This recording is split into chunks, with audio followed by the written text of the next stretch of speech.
Baសួស្តីបាទថ្ងៃនេះអាវ៉ាន់ទៅចូលស្តុកច្រើនមុខណាបាទអាវ៉ាន់ថ្ងៃនេះបងប្អូនកំងអាចទូទាត់មួយខាងក្រុមហ៊ុនបានអញ្ចឹងណាបាទដោយសារតម្រូវការបងប្អូនកំងចង់ទូទាត់មួយខាងក្រុមហ៊ុនច្រើនអញ្ចឹងទៅពីមុនមកហ្នឹងខ្ញុំអត់បានដាក់សេវាហ្នឹងទេដោយសារអាវ៉ាន់ច្រើនមុខអញ្ចឹងណាបាទអាវ៉ាន់ខ្ញុំផុសថ្ងៃនេះគឺបងប្អូនអាចកំងទូទាត់មួយខាងក្រុមហ៊ុនបានបាទអានេះរឿងទី1បាទនេះក៏បិទកាត់មេឈើណាបាទបិទកាត់មេឈើរឿងទី1នេះអានេះតម្លៃវា12000បាទបងប្អូនកំងទូទាត់មួយខ្ញុំមុនសេវា5000ទូទាត់មួយខាងក្រុមហ៊ុនសេវា7000បាទរឿងទី1បាទចំពោះលេខរឿងទី2អានេះដូចលេខ1ដែរណាប៉ុន្តែអានេះក្រាស់ជាងហើយវាមានផ្លាកត្រាចេះបាទវាក្រាស់ជាងវាមានផ្លាកត្រាចេះវាមុំវាល្អជាងនោះអាទី1បន្តិចណាបាទនេះតម្លៃ18000បាទអានេះមានធានាណាអានេះផ្លែវាក៏ក្រាស់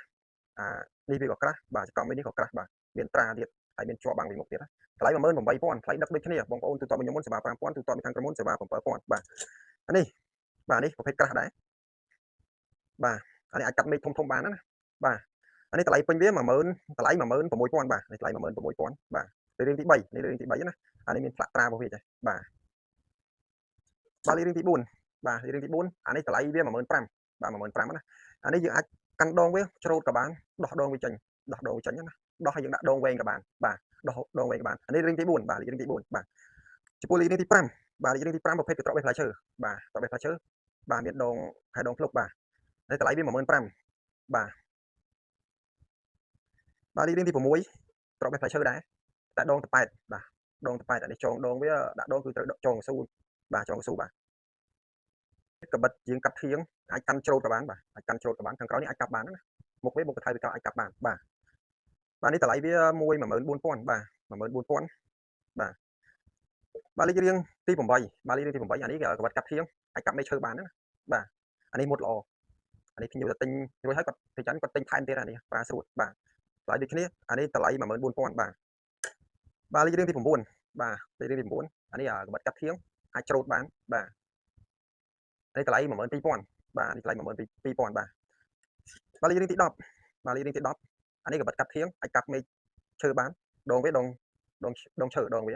អាប្រភេទនេះយើងអាចដោះដងចេញបានដោះដងចេញបានហើយយើងអាចដាក់ដងវែងអញ្ចឹងណាបាទនេះរៀងទី10អានេះតម្លៃ12000បាទតម្លៃ12000បាទលេខរៀងទី11បាទនេះគឺជាប្រភេទកត្រៃកាត់មេឃឈើណាបាទបាទកត្រៃនេះមានអ៊ីប៉ុងទ្រាប់កន្លែងដៃវាណាការពារកុំឲ្យឈឺដៃបាទបាទនេះតម្លៃវា$15បាទបាទ$15បាទកន្លែងនេះទៅលើវាបាទទៅលើវាបាទ$15បាទ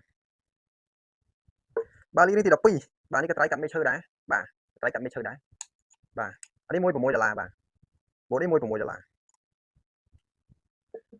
បាទលេខរៀងទី13បាទនេះប្រភេទអាណាណាអាណាកាត់អាមេឈើបាទអាមេឈើអានេះ14000បាទ14000បាទបាទលេខរៀងទី14បាទ14បាទនេះគឺជាប្រភេទទូនាទីវាមាន2ដែលទោះជារនាស់ក៏បានជាចោលក៏បានភាសានេះយើងប្រើគាត់រស់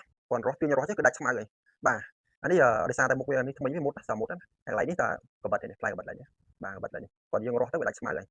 បាទអានេះតម្លៃវា25000បាទ25000បាទលេខរៀងទី15បាទ15គឺប្រភេទចប់កាប់ណាបាទចប់នេះគឺជាប្រភេទដៃជាទៀសមិនមែនជាទៀសដំទេគឺជាទៀសស្លចាក់ក្នុងម៉ាស៊ីនបាទអានេះបើគុណភាពវាប្រហែលដៃផលអប្រាក់ណាបាទអានេះទូនទីវិចចាក់កាប់ក៏បានជំរះក៏បានបាទអានេះប្រភេទចប់ដៃមកប៉ុណ្ណេះគឺចប់ហ្នឹងគឺស្វិតផ្លែវាស្វិតចង់កាប់ថ្មកាប់ដែកអីមកកំហឹងក៏អត់ឆែតដែរមកវិញនិយាយទៅបើបងប្អូនទិញទៅអាចបេះបានចង់កាប់ដែកកាប់ថ្មឲ្យមកកំហឹងអត់មានឆែតទេនេះហើយនេះគេផ្សារតូចផ្សារចង់នេះគឺដែកមកប៉ុណ្ណេះបាទនេះដែកធម្មតាមុខថាហើយ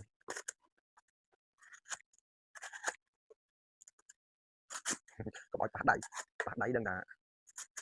គឺជាប្រភេទចប់អានេះគេហៅចប់រស់ដី